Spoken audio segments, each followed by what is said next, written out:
All right. Well, we have a London. Your thoughts? I mean, both players might play this. It's in Magnus has been playing it quite a bit in Blitz. Hikaru maybe though has a new approach, new year, new approach. We'll see. Yeah. Well, what is Magnus doing? Apparently, he's got something in the oven. He needs to check on. He's coming back to the board and then running away. And so, Safety what is it about the first. London? We've talked about this before, but so this London setup is something that. Why are you saying that both players might play this? What is it that's attractive for this in Blitz? It I think chess players are a little lazy. It's easy. You're not going to get a really bad position unless you try really hard. Mm-hmm. Black equalizes not much else, and uh, I mean, one reason maybe if someone feels they're a lot stronger in bullet, they might be playing the London because it's a bit of a slower opening. Usually goes pretty late. The games will last longer, which means not as many maybe blitz games will be played rather Right. than let's say sharp Sicilian. So there might be something strategical, or it might just be, hey, I don't want to play theory. I do it enough in my classical events, and I just want to make moves that I know are safe and solid. Well, it's interesting, and of course, you touch on one of the things that makes the Speed Chess Championship format different than normal chess tournaments. It's that clock everyone can see there above the analysis board, right? Unlike normal tournaments where really only the moves being played and the time that you have on the clock for yourself matters. In this format, not so. If you fall behind too much, or if you think you're better in a certain time control, you might try to have a strategy that Eric was saying to get the game clock, the overall match clock, to tick away and get yourself to one of the faster time controls. We start out with 90 minutes of 5-2. Then, of course, we move to 60 minutes of 3-2. And then we will move to a half an hour of bullet. So that's a reminder right there in front of you, everybody, the scoreboard and the time remaining on the game clock. I wonder if Magnus will ever sit put during this, sit tight during this match, getting up and down. So let's touch on the structure here with these double D pawns, Eric. The move by Magnus, this move bishop to d6, and talk about these center double d pawns and why they're really not so bad for black because they control all these critical squares. I mean, it's not so bad because it's just hard for white to make progress. White usually tries to play for e4, but in this case, black has, that extra center pawn that will replace Right. the pawn on d5. It's just a very easy approach. But one thing you have to watch out for when you have these double pawns in the center for black is if you get ambitious and play e5 yourself, then you could have the two double d pawns as some serious weaknesses if white just lets them stay there. Right. So I expect Magnus to just sit back here really and relax, which it looks like he's doing. Coming away from the board and things like that. But you just wait for white to expand here, and With either c4 or e4, right? yeah. And I guess what you're saying is, yeah, the white can't play any of these liberating moves to perhaps open the c file without getting rid of black's biggest Mm-hmm. weaknesses here on the d file. So makes it a very equal structure. And Hikaru says, I'm willing to go for that, undouble the pawn Yeah. so I can get the activity of my rooks. Yeah, there's no other imbalance in the game, so the action is going to take part in the center. But yeah, one reason I said these games might go long is fairly symmetrical structures arise from the London, Mm-hmm. and yeah, that means you're going to have to work pretty hard to create an imbalance or weakness. Right, and here If the the only real battleground that exists currently is the C file, everybody, on that symmetrical structure note that Eric touched on. It just means that you're likely to see a lot of simplification with just a bunch of trades happening on the only open file. But there is still some long-term life. White has this one overextended A pawn. If it stays that way, it could be a target. If it gets to A5 at some point, is there an idea that White might try to make some weaknesses, or really that's all just for show right now because this looks like it's headed toward a draw? I think it's for sure, but you're right that a pawn is something that black could even target at some point, or white has to spend a little bit of extra time to make sure that's always protected. Whereas I don't think black has that same issue. All the pawns are conservatively placed and seem pretty okay. Right. So yeah, maybe the knight will go to b4 at one point, but we'll have to see. Right now, it just seems like mass simplifications, but I don't think either player wants to give up the c file. So what's Hikaru thinking about here? One of those rare times where we see Hikaru Nakamura down on the clock, and it shows you the difference with both these guys really flexing their muscles on their way to the finals this year.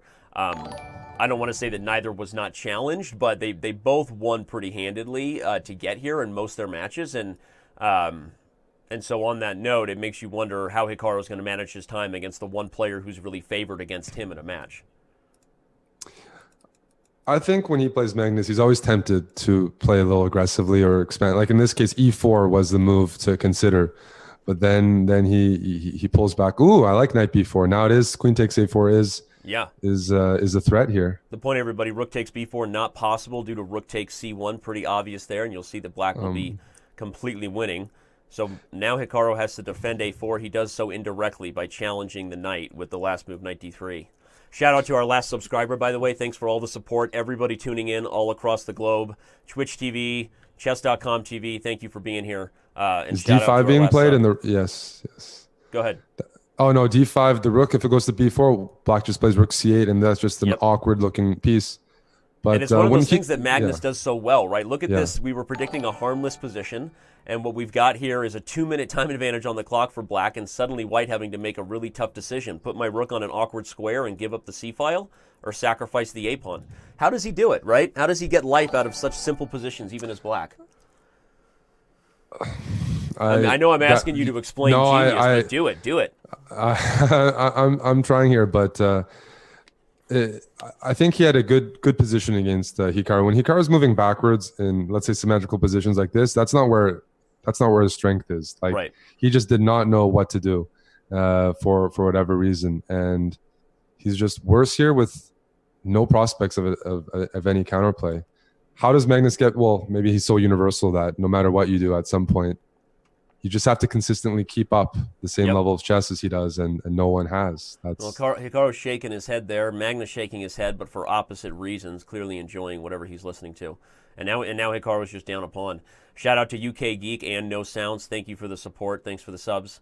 Last 10 here. This is and very unpleasant. It seems like a simple position that black can now kind of grind away. And I like queen e2 because the knight on d2 doesn't want to move because of knight e4. But otherwise, white needs to pretty much use the queen and the rook to keep protecting that knight. Yep. A5, A5. Maybe put the rook on A8 and start playing B5, A4. Just so how do you want to defend a position like this? Is it in your interest to move the knight and try to trade the queens? It wouldn't normally be, but I'm paralyzed, and it's a lot easier to, I think, make mistakes if I just can't move. So he goes for this nice little swish and zug, everybody, to back this thing up on the analysis board. You see that black couldn't take the free knight because the queen was hanging. So nice little tactic there by Hikaru to get a rook ending where black has double pawns, but it doesn't mean that Magnus Carlsen has any less winning chances, honestly. Yeah. Well, the a-pawn can be stopped, and white's king is close, so it can even be, picked up at some point. It just depends on interesting decision what there, black's actually. can do.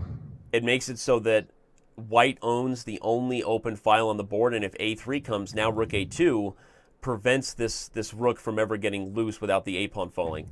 Magnus is going to trade that a-pawn for the b-pawn, no doubt, here in just a minute. This is bad. Yeah, now he's going to get the second. No, he's got the passive king position. I'm not sure why Hikaru played b4 there, by the way. I thought he could just go for the a-pawn, but right. Still, the issue here is that okay, white's going to put the rook behind the pawn, maybe rook check and rook b8. But white's king position is really not ideal. Yeah, and often in these types of close to equal look at the endings, time. The king activity is really huge. Everybody, even more important in some ways than the extra pawn. Whoever has the more active king in a position like this where white's king is imprisoned on the first rank, it's really a game changer for all of you to note for your own rook endings. This is a huge advantage for black. And now the h-pawn might be weak, so don't be surprised if a flip at some point can happen where the h-pawn falls. So black plays h4, the big time advantage for Magnus. I mean, unreal to see Naka with 20 seconds to 3.5. But h3 he played h4 to maybe h3 is a weakness, more pawns, more winning chances in case he does mess up. Still some work needs to be done though. Let's say white just shuffles king g2, king h2, things like that. And that's exactly what he should do. Often the best defensive chance here is just not to change too much and make black risk it. But if Magnus takes on d4, the question is, can he get his king in without? So king g6 or king. Okay, now he's going to bring his king in. Right, white will bring the rook back to b7 and king e8, king e8. So the big issue, everybody, is Magnus is going to bring his king over, and it's a fake prison here because this rook actually has to stay guarding the b-pawn, and that's going to allow the black king to eventually get out.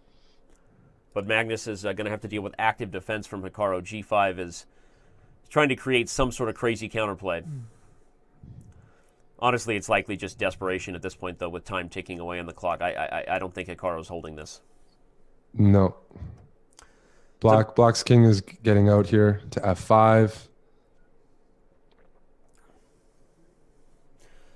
And we see our evaluation bar slide almost all the way in Black's favor, and with that, Hikaru just resigned. So That was just interesting